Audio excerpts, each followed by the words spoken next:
our panel of entrepreneurs, what I wish I knew before I started my business. So we have Martin Gross with Gross Wind Technologies and Jenny Pollard. Sorry, I'm getting all discombobulated here. There we go. Jenny Pollard with Life Distilled, Leah Waffle with Waffles and Whip, and Jeremy Wolford with Geared for Change in Nutrition and Wellness. And I am Jean Walsh. I am with the Papa John Center for Entrepreneurship at Iowa State University. I help plan some of the programs that we put on here, and we help entrepreneurs at all levels, just ideas, side hustles, getting started, and established businesses.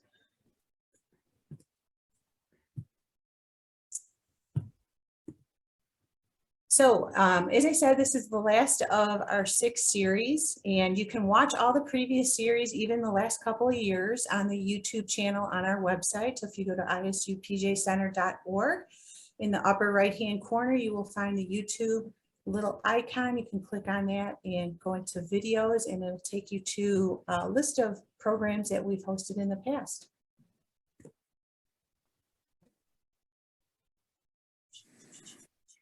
Okay, so today our entrepreneurs, as I introduced them, various and different kinds of businesses. Martin is the co-founder and president and CEO of Gross Wind Technologies, and he is also a professor here of entrepreneurship at Iowa State. Jenny Pollard, founder of Life Distilled, and she's a serial entrepreneur. And then we have Leah Waffle, who's founder of Waffles and Whip, and also Bronze 515 Custom Airbrush and Tanning, which is located here in Ames, and also, I believe she had said Urbandale. And then Jeremy Wolford, he's a founder of Geared for Change, Nutrition and Wellness. So thank you, panelists, for your time today and for joining us. So what we're going to do is I'm just going to kind of prompt with some questions, and then I will open it up to the panel. And so like we're not all talking at once and whatnot, I'll kind of give a little header of who we're looking at to start with the first discussions. Okay, so Martin, if you would start first off, back up a second here and give us a little introduction about your background in your business. Yeah, well, thanks for having me today. Martin Gross, I'm the president and one of the founders, as is listed on here, I guess, of GWT, which is an algae-based wastewater treatment technology company. So basically, we clean water is what our business is all about. And I founded the business following my PhD work at Iowa State. So when I was at Iowa State, my professor I was working with and myself came up with a new technology to clean water. And then when I graduated, I began full-time working to commercialize that.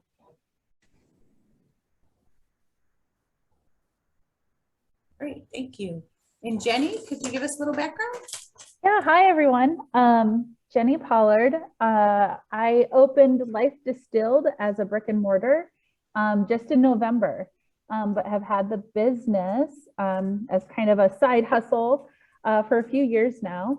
And really, I utilize all natural herbal and essential oil remedies to support health. And I also have kind of gotten into the niche of providing a lot of local makers in the store too. So yeah, just really learning a lot as we go, and excited to have my business on Main Street in Ames, Iowa. And gosh, I'll just stop there for now. Okay. I could talk your ear off. Thank you. Thank you for joining us.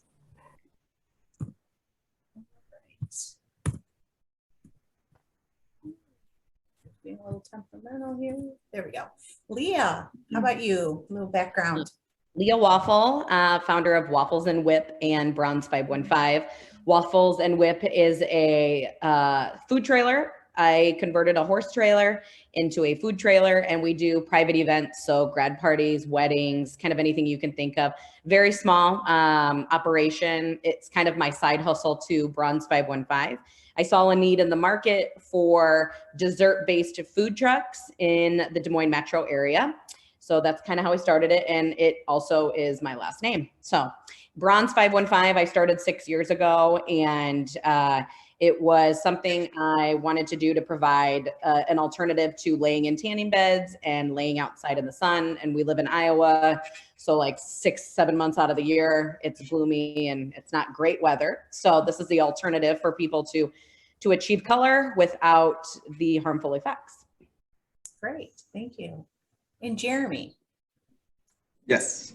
Yeah. So I kind of was a COVID baby on this, but I was a trainer at Lifetime for a few years prior to starting my business. And definitely the need arose from somewhat of the way that a corporation like Lifetime would manage staying in contact with clients as the pandemic evolved. So there really wasn't room to keep a conversation going. So definitely wanted to keep my clients healthy and happy and keep boosting those relationships. So kind of pulled the trigger. It's what I've always kind of was leaning toward doing anyway. It just got expedited a little bit, but started in late about fall 2020.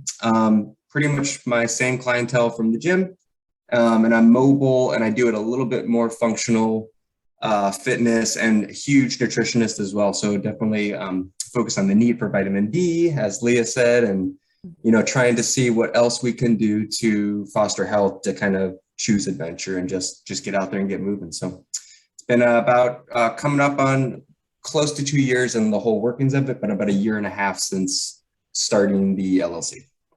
Great, thank you. I just realized we kind of have a healthy theme going here with the algae and the bronze tanning and waffles and the essential oils and the wellness and fitness. So I like where we're going with this today. Great. Okay, so getting on to what everybody came to hear about. But before we get too far, using kind of your wave icon, can you guys give me a wave, attendees, as far as how many people have already started a business or are very close to starting a business? We'll just get a little poll here of seeing who all maybe has something started. Great.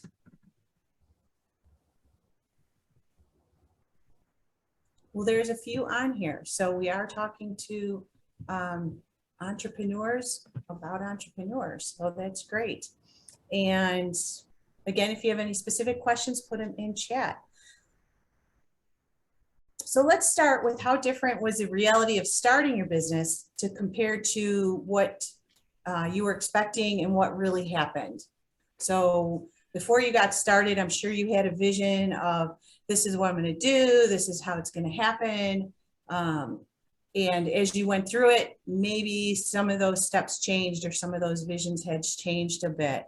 So just going in order of Martin and Jenny, then Leah and Jeremy, what were some of the eye openers that both pleasantly shocked you and rewarded you maybe, or surprisingly shocked you, maybe being a little scary of a situation?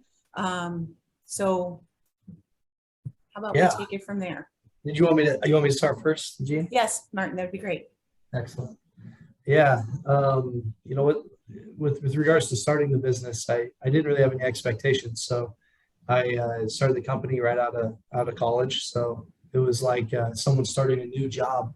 You don't really know what you're going to be doing, starting your first career. So I didn't have a lot of expectations. I think what I found pretty early on was like you need to be an expert at many things, or you don't need to really be an expert in anything other than maybe the content of your business. So whether it's wellness or, or algae, I guess, you probably need to be an expert in those things, but there's so many other things that you need to be knowledgeable on besides the content that you're focusing on as a business, whether it's, accounting or, how to hire people, how to pay people, how to get partners, all these things. I think just getting well-rounded was the biggest shock for me, who come from a really technical background. Thank you. How about you, Jenny? Yeah, I would say, gosh, I was just going into it. I was like, are people really going to buy what I think they're going to buy? Like making a product and putting something out there. And you have to make a lot of assumptions going in. But honestly, the biggest surprise and just awesome was the amount of folks who have come and customers I've gotten without a whole lot of effort. And I don't mean that from like effort in the business. There's a whole lot of effort in the business, but just based on location and based on just a great job by the community, we just get a ton of foot traffic in our store on Main Street. And yeah, it's been a welcome surprise, but a good one. Great. Leah, how about for you? One of the biggest shocks, I think, when I started my business and I left my corporate job at 29 was I thought I was going to have a lot more free time. And that's kind of funny because that's not to scare anyone listening to this, but you got to put in the work to make it work. And I think when we think we're these corporate jobs and we're working 9 to 5, you typically, a lot of people just leave their work at home. When you're an entrepreneur and you own your own business, it's 24/7, 365. You're on all the time. You're thinking of ways to be a better boss, how to pay employees, just Instagram, TikTok, it all. So needless to say, I love it. I think my biggest reward of both of my businesses is that I feed people, so I make them happy, and I tan people and I make them happy. So they're both making people happy. And it's very rewarding seeing people like your product and write you great reviews. So I think that that's something that really inspires me, is just the overall sense that like I'm doing something really good for my community and giving people an option to taste something great and to walk around with a lot more confidence. Great, thank you. And Jeremy, how about you?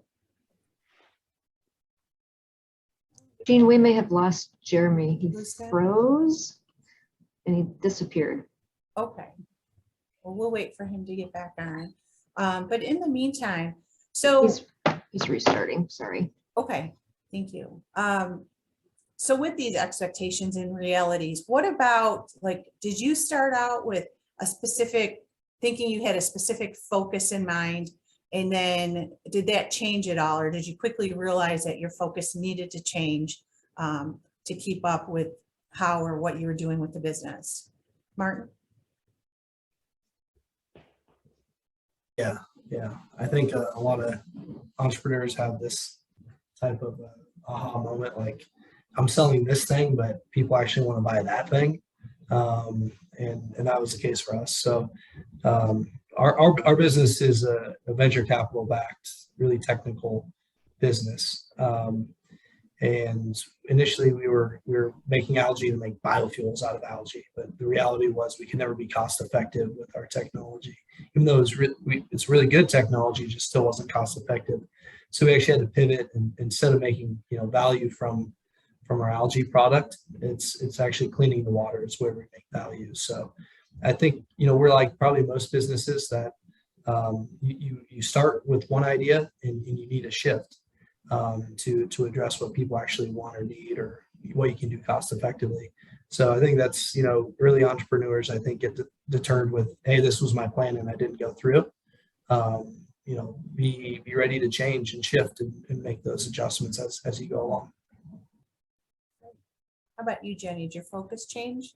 Yeah, so even in the short amount of time that we've been open in our retail store, I thought I was going to totally just focus essential oils. So essential oils, all the things you need to use essential oils, education, that sort of thing. But really, one, I took really great advice in that a friend said, you can't make everything you sell, or you'll just burn out right off the start. Like you can't produce enough on your own, especially without any staff and you're the only person. And so looking around and finding other things, again, where we could meet needs that we were hearing our customers wanting. And so we've gotten into herbal teas, other essential oil based products, all natural health. We even have a plant-based protein in the store. Again, people who are trying to live a little more clean and get some of the chemicals and things out of their lifestyle. So we just keep adapting as we go, but I really thought I was going to stick to essential oils, stay in my lane, even worried about competing or carrying the same types of products as other people on Main Street. I was really worried about that.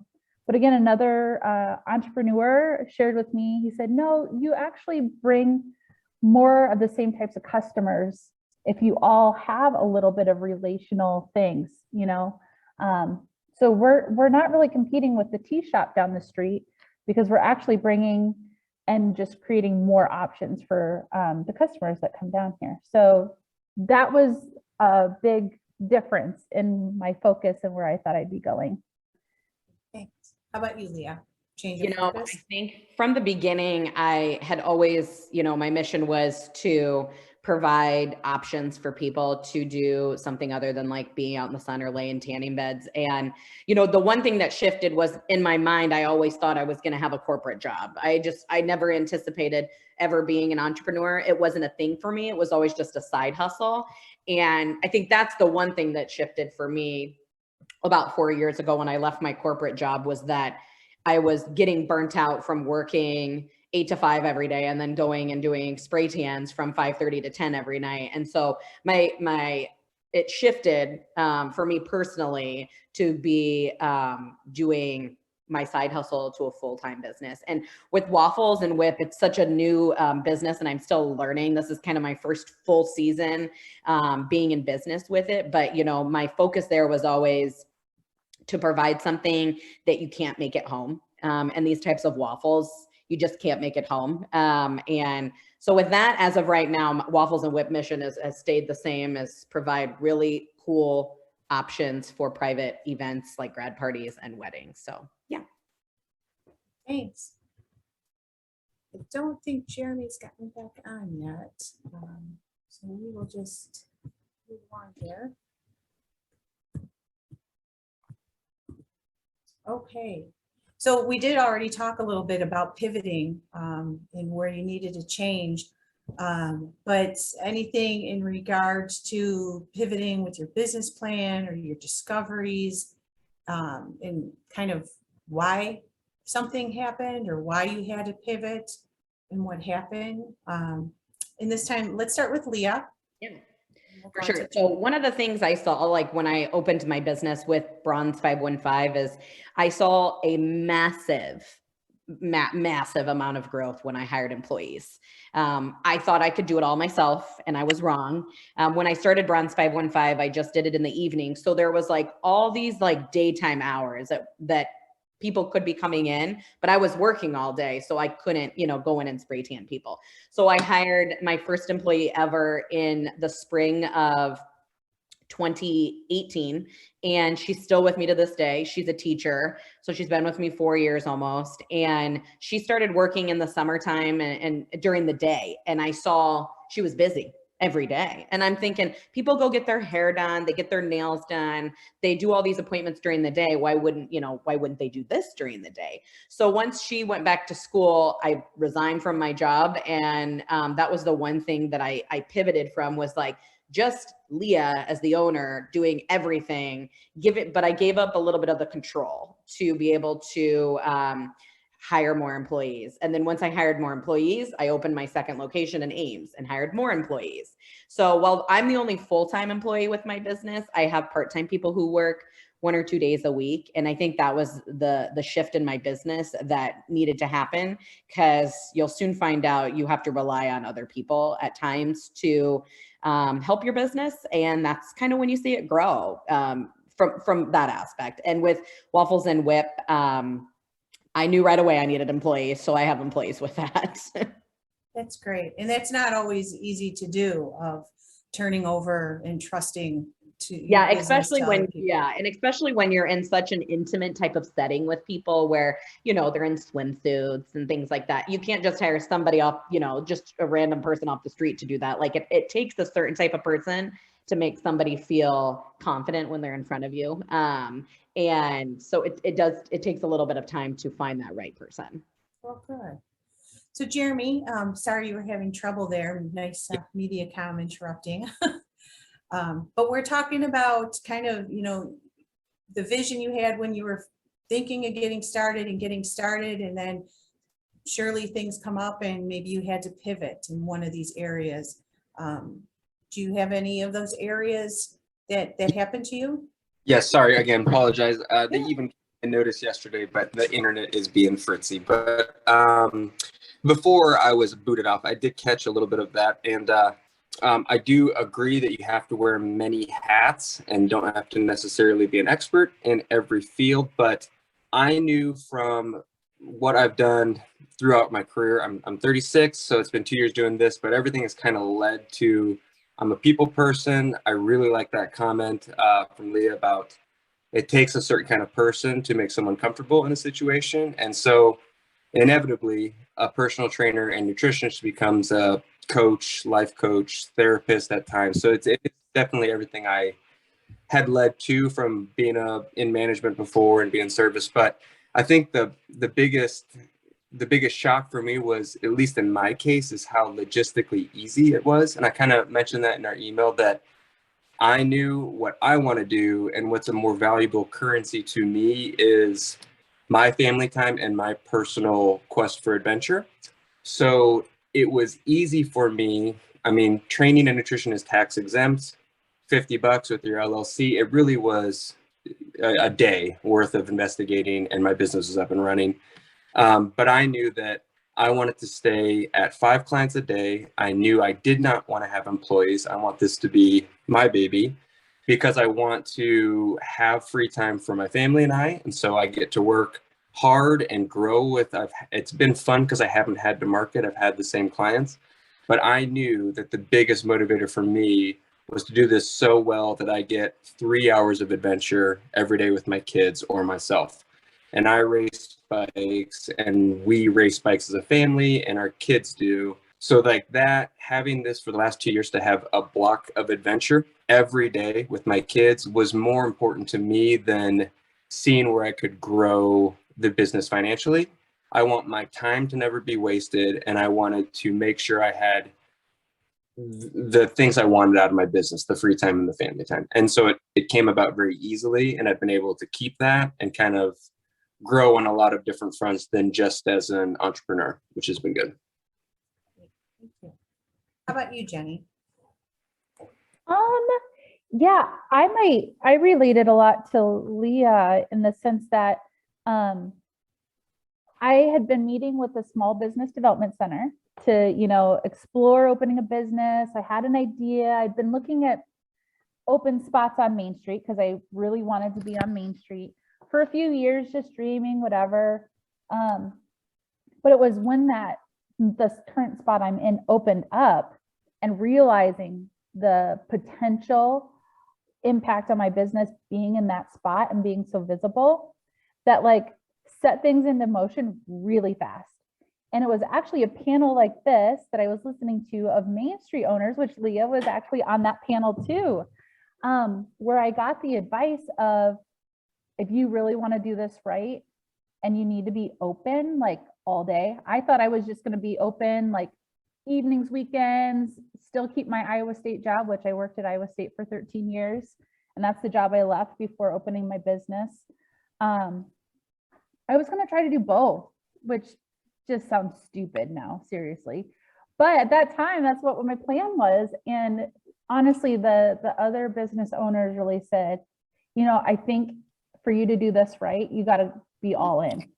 So that totally changed my whole plan, the finances, the whole thing. But honestly, it was absolutely the best advice and the right move for me.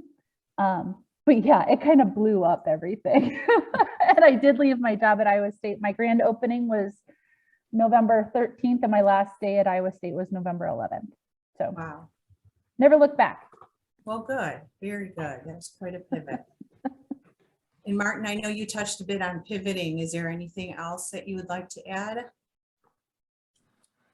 Yeah, actually, Jeremy prompted a thought about pivoting. It's not necessarily a pivot in the business. I've already covered one of those, but just when I started the business, I had 0 kids. Now I've got 3 of them.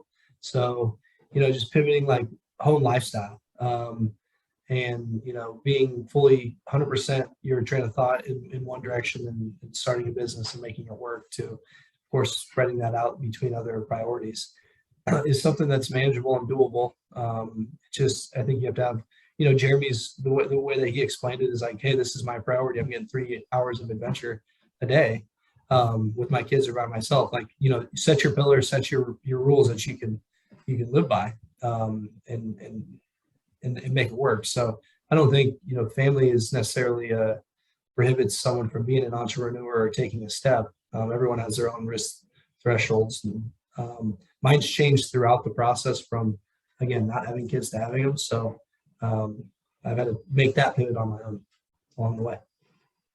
Great, thank you. So what you each talked of getting advice from people. And I originally kind of lined this up of like, okay, tell me like some of the best advice you've been given and such. I think I'd like to turn this because it sounds like you guys have been given a lot of great advice. What were some of the things, I guess, pieces of advice that people meant well, but really in the scope of it, it probably wasn't good advice, or maybe for your specific situation, maybe it wasn't the best advice for you. Jeremy, would you like to start on this one? Sure. Well, I mean, it's an interesting situation as my mom is ahead of the Entrepreneurship Center for Iowa State when she's also a client who's very strong.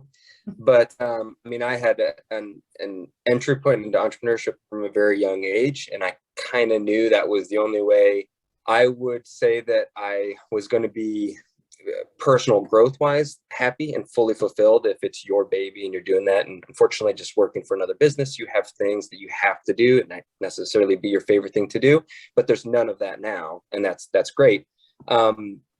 It's funny, there were some great intentions, still thinking. I think there was advice that was for the aspect of where you're going to grow to, in a sense of maybe something revenue wise or financially, like where is your plan going to lead you to, and where do you keep pushing it when, kind of as I mentioned, I'm fine with being complacent and I do well financially. It is more important for me at the other side of things. So some of the advice I got in a good faith, who was amazing, it was really good. It's there is the idea, like, how are you going to market? How are you going to merchandise? There are things that, how are you going to fulfill your brand, social media wise and otherwise? And I'm not very good with social media. And rather than take the time to possibly learn more about that and see how I would tie that into social media marketing and everything that would entail, I just cut it. I mean, that's not something I want to do. It's not something I enjoy doing, so I didn't have to do it. I have been fully booked with clients, and it's been word of mouth, and it's grown internally. But I think that I started to do that aspect, and tons of people have to keep up that facade with some form of social media. And I don't think I've posted anything on my Facebook page for probably maybe 4 or 5 months, not because it's just, I mean, it is beneficial. I love sharing education, sharing tips. And I think there's so many ways to be dynamically healthy, but it's just like, that's time that, yes, I understand the importance in a lot of businesses, but for my case and how I want to run it, it's just, I don't need to do that. And so there's a couple of things that you want to check all the boxes in your business plan and everything that you're going to have lined up and know how to counter these situations. And you can take stock of actually what is important for your business and where you actually want to focus your energy for that. Thank you. Jenny, how about you? Yeah, one example really popped through on the least helpful advice for me. And that is, a good friend, an entrepreneur, was telling me what my customers do and don't want to see, like on social media or represented out there. And no dissing on her, but it's so much more important for your customers to tell you what they want to see and staying true to your brand and your brand voice. So again, well-meaning advice. And I don't think that the specific things she was sharing were bad. They just work for her and her brand and how she wants to present what she does. But it doesn't mean that it really works for everyone, even if it's the same customer, right? Just staying true to your values and your mission as a business. Yeah, so that was one specific example. That was a great example. Thank you. Martin, how about you? Do you have any examples? Yeah, maybe not a specific example, but people are really eager to give advice and give you suggestions on how to run your business, how to, what direction you want to take things. I think it's actually really important to cipher through the BS and take advice that's legit, and it's sometimes hard to do that. So like when I'm trying to digest advice from someone, it's like, okay, well, why are you a good candidate to give me this advice? Have you actually started a business successfully? Or perhaps they have started a business successfully, but in a different business. Like I would never give advice on a brick and mortar business. I have no idea how to do that effectively, or do something like Jeremy is, which is like, I'm operating a business all on my own. Like those are completely different business models that they're so different on how you make them successful. I wouldn't know where to start. And what I find is that, there's a nice ecosystem of entrepreneurship, but there's in central Iowa, or really in Iowa in general, but there's a lot of people that like just to hang around and like give advice, and they don't really have the experience or ability to do so effectively. So just being able to like screen through the stuff and, like this is a Papa John Center podcast or a video cast, these people have been there, done it, and do it every day. And same with like SBDC people. So like, just be careful with where you get your advice from. And usually it's like, well, why should I trust you to give me this advice before you make big decisions? So. Sure.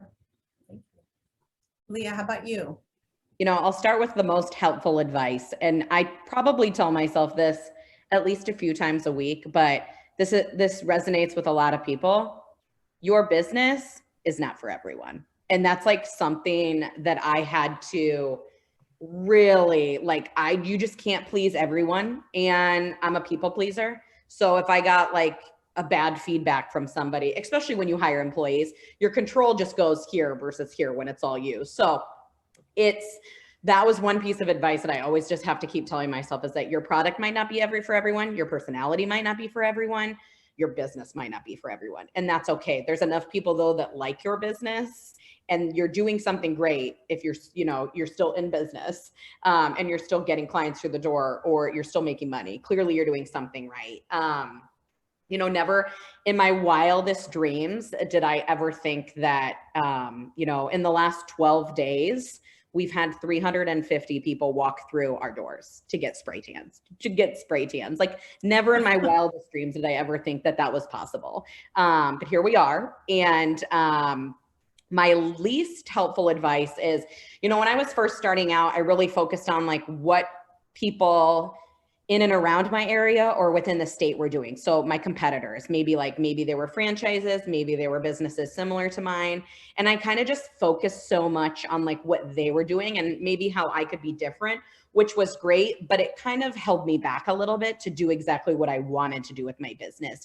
I wanted to create something unique that had never been done before and provide something that was just completely different, both businesses that I own. And I think that I've done that. And obviously I know that I run a successful business because I wouldn't have that many people coming through our doors.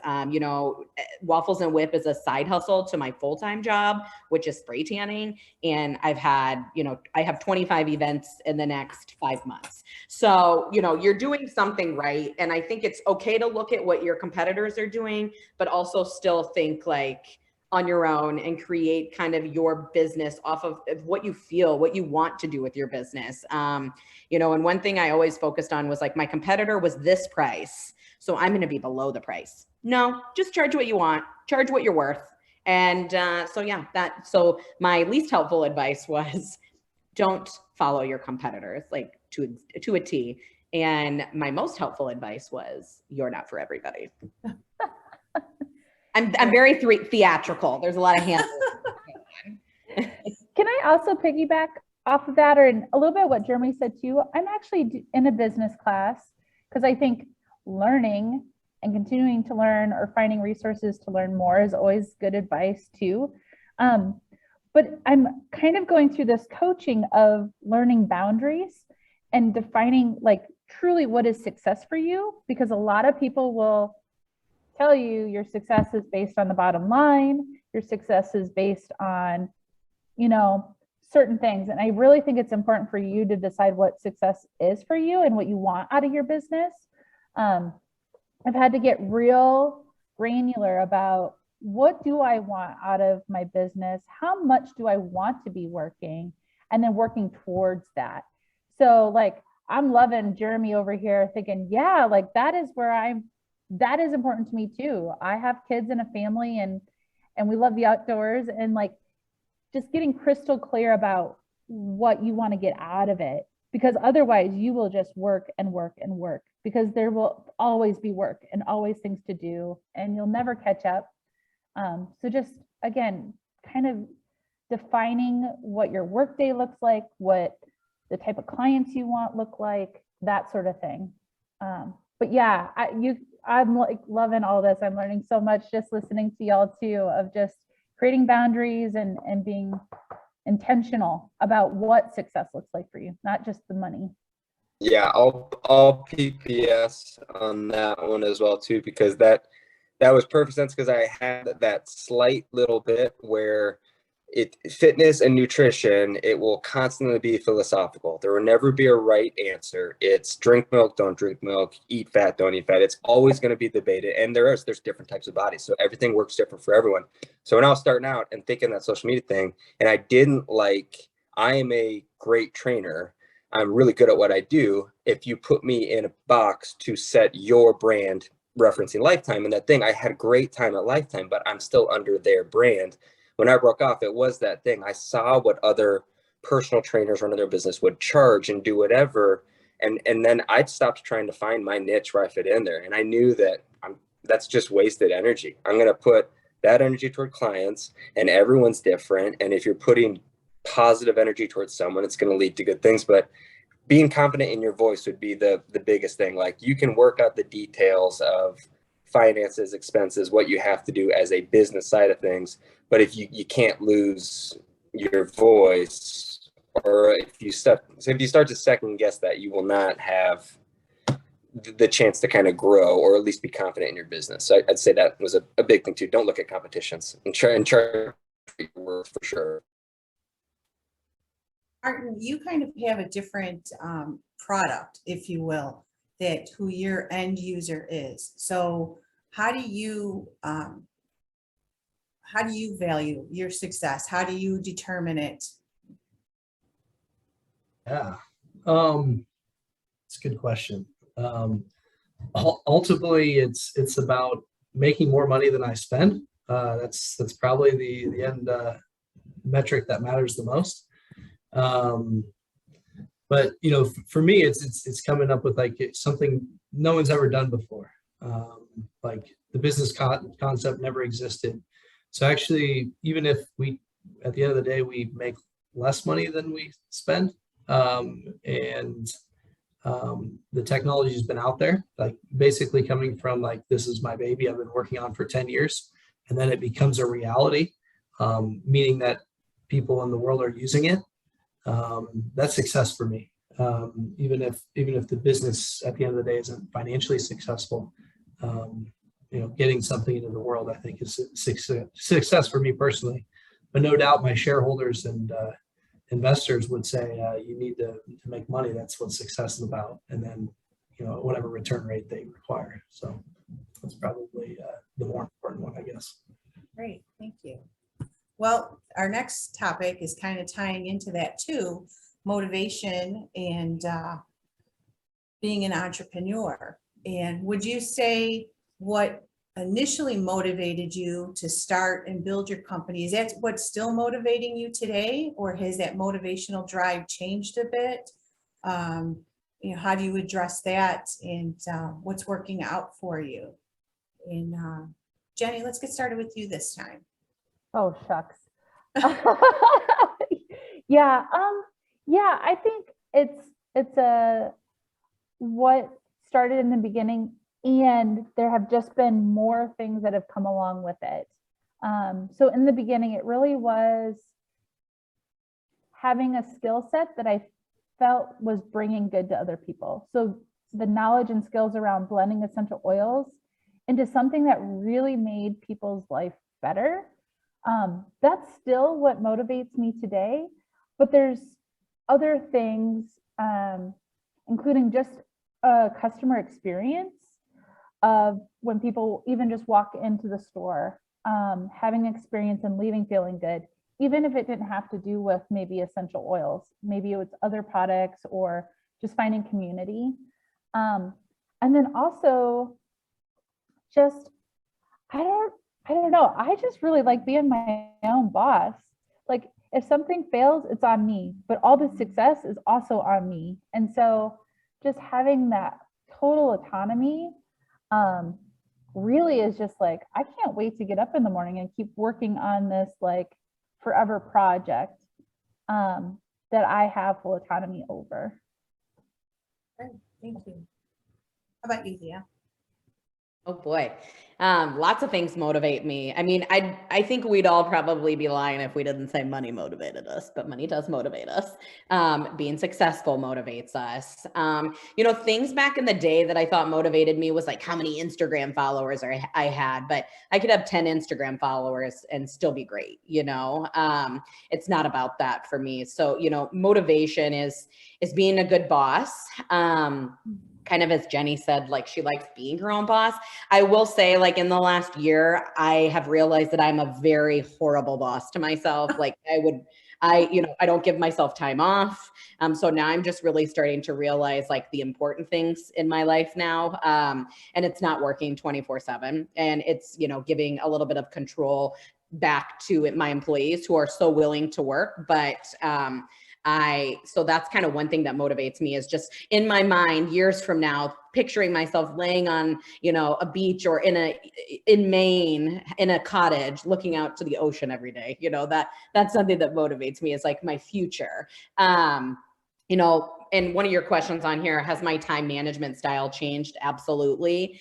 There are days that I work 12 to 13, 14-hour days, but I don't do as many of those days. And one of the things that also motivates me with Bronze 515 and what I do is especially the women that come in here, maybe they've gone through, cancer, and obviously they can't go lay in a tanning bed or lay outside. So this is kind of their option and just making them feel really great. And it's just nice to see people leave with a smile, especially over these last 2 years. And people now are being able to like go on vacation, get married, things like that I get to be part of is very motivational for me. And with Waffles and Whip, just providing something that's so cool and unique to, the metro and just people that wouldn't ever think to have this at a party. And now it's an option for them. And I just love the creative side that I can play off of with Waffles and Whip, the names of our waffles and kind of how we put stuff on social media. So that's been something that's been really motivating too. Great.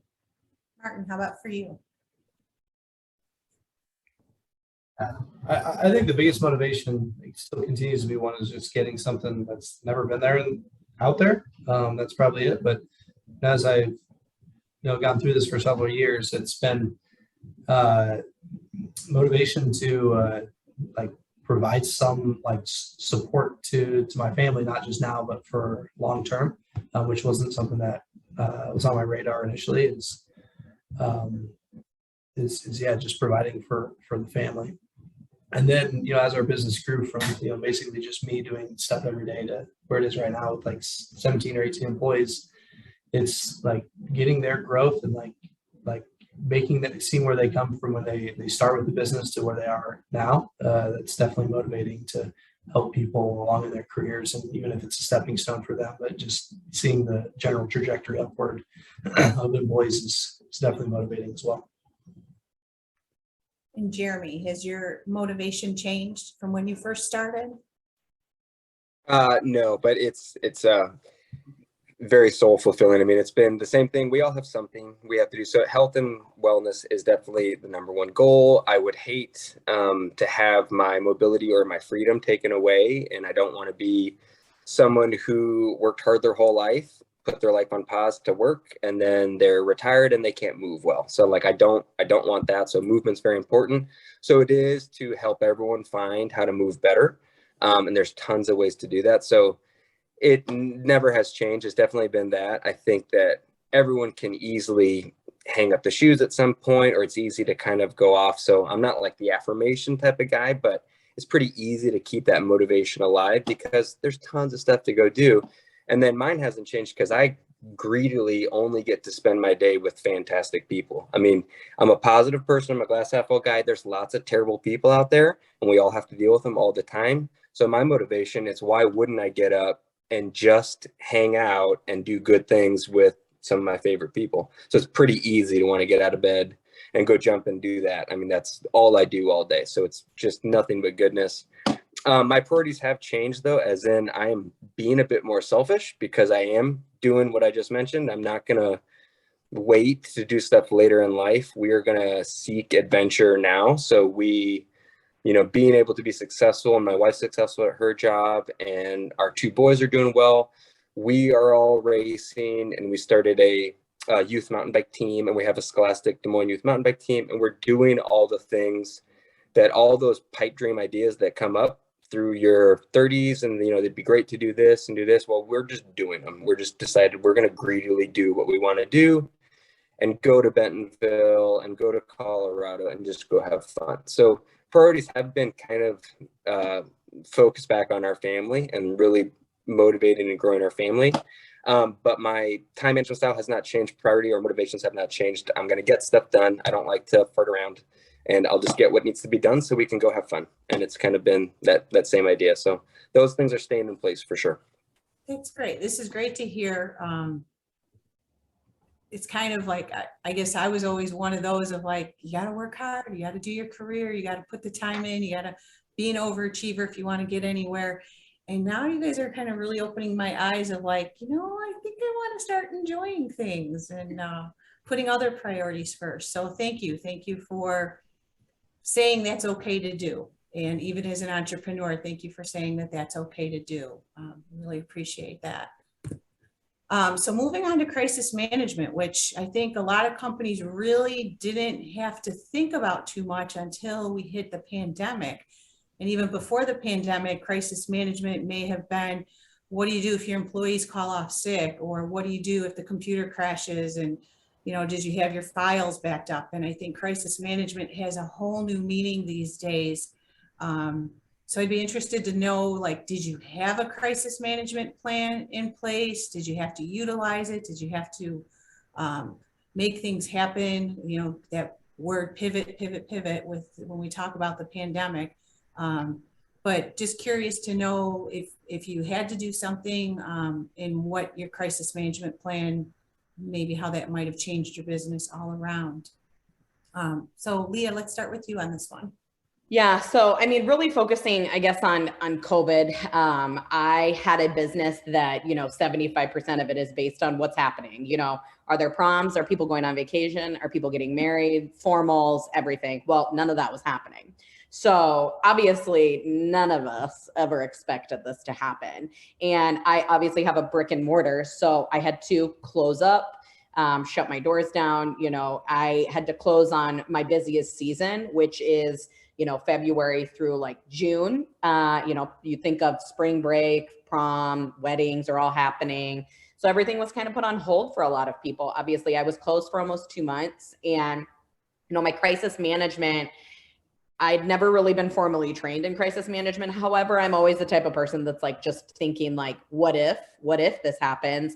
And so I always have like other scenarios that I could talk about, but specific to COVID, you know, one of the things that I did crisis management was, thankfully the girls that all work for me have full-time jobs. So that was it good for me in that I didn't have to worry about how I was going to pay these employees that I had, because, you know, none of them were full-time. I was the only full-time. So I only had to worry about myself and how I was going to get paid. So thankfully there was lots of resources out there available through like the Iowa Economic Center. You know, I got a couple grants with them to be able to just kind of like survive, really. And it was also beneficial that during COVID, I was an employee of Bronze 515, so I was able to apply for unemployment as well because I was an employee of my business. So I pay myself through my business, which is also something people, on a side note, need to look at for, you know, make sure you pay yourself. But crisis management, we sold online. That was kind of like what I had to pivot to, was selling my products online. So, you know, self tanners and lotions and things like that, that people could purchase online and either pick up here during like a designated time, or if they were local to the metro, I would drop things off. A lot of people, I did some marketing campaigns through emails because I collect emails. That's very important also to consider. And so we did like discounted packages for future use, buy somebody a gift card, help my small business, you know, sustain afloat. So those were kind of some things. And what I learned was pandemics are real. They actually happen. So now I know, you know, years from now, if this happens again, how I would handle it a little differently. But I'm so new to being an entrepreneur that, and, you know, I only got to work a couple years in corporate before I left to do this full time. And so it's just an area that I'm still working on and developing kind of how I would manage it. So it's a learning process. Thank you. Martin, how about you?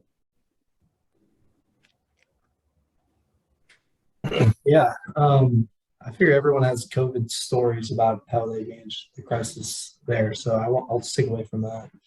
Probably the one I'll focus on is maybe something that's going on right now, which is the war in Ukraine has like destroyed the stainless steel market. So most of the nickel comes out of Ukraine or Russia. So basically, the biggest component to build my equipment is really volatile. It's still an ongoing challenge. So it's like, how do you, something that's critical, that's out of your control. I mean, that's COVID for you, Lee and Jenny, I'm sure, and Jeremy. I mean, I'm sure, you know, like seeing people is critical for your guys', but like for us, it's, you know, that wasn't that big of a deal. You know, our employees can all work from remotely. It's okay. Disrupted things minorly, but how do you build a piece of equipment out of a material that you can't find? You know, that's a different deal. But similar consequences. You just have to, you know, here's the information in front of you, and how do you react? And so we've had to make some tough decisions and pivots just with you know, how fast we try to go execute a project and whatnot, because, you know, you would think that people would want to build and make pieces of equipment and someone was willing to buy it. You know, you can sell it, but you got to build it too. So anyway, it's just kind of this another phenomenon that happened, just like COVID, that you never expect like this to happen. But probably the reality is you should be ready for the unexpected, because whether it's COVID or a war in Ukraine, it can affect your business in really major ways. Sure. And Jeremy, I believe you were just getting started, or that's what started you, was COVID. So do you, I guess, moving forward, have or thinking about having a crisis management plan in place? Yes, yeah, I'd say crisis management wise, it definitely was what led to my business. I mean, that was the whole aspect. You can't just not engage with people. And there's a very safe way to do it, no matter where your politics stand on that. And I don't care about that. It was very easy to still see people safely. It's just that there was a lot of red tape with the gym. So that's where this kind of came to be. And that's what I prefer anyways, a bit more grassroots. But crisis management now, I think my situation is probably just a bit more unique because it is so personable, and it's such intimate relationships with my clients, where if something were to happen, which quite frankly did last week, and we had our youngest have a couple rough days and we had to go to the ER, it was easy to just be a human in that situation. So I really didn't have to do too much logistically or from a running a business way. It was just definitely a human moment. Just it's easy. I'm sorry, guys, and it was just nothing but love from everyone. So my crisis management is definitely not as heightened to a certain extent as others would be. But yeah, so all I learned from it was that I have some really cool clients, so they were pretty understanding. That's great. And Jenny, how about you? You too were kind of getting started there. Yeah, so I don't think that I've had, crisis that we've had to work around. I mean, definitely going into business, at least I kind of have in mind, if this totally tanks, like what then? And just making sure that like from a personal situation, our family is going to be fine. Going into business, we made sure that like, yeah, if we're not making any money, we're going to be fine in the business sense, right? That's never the goal, but you want to make sure you've got enough footing to know that like if something happens, you're going to be okay.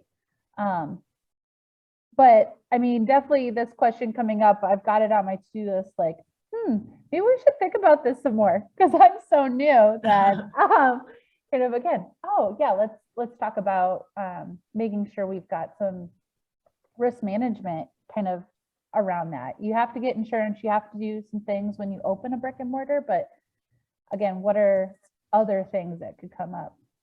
Sure.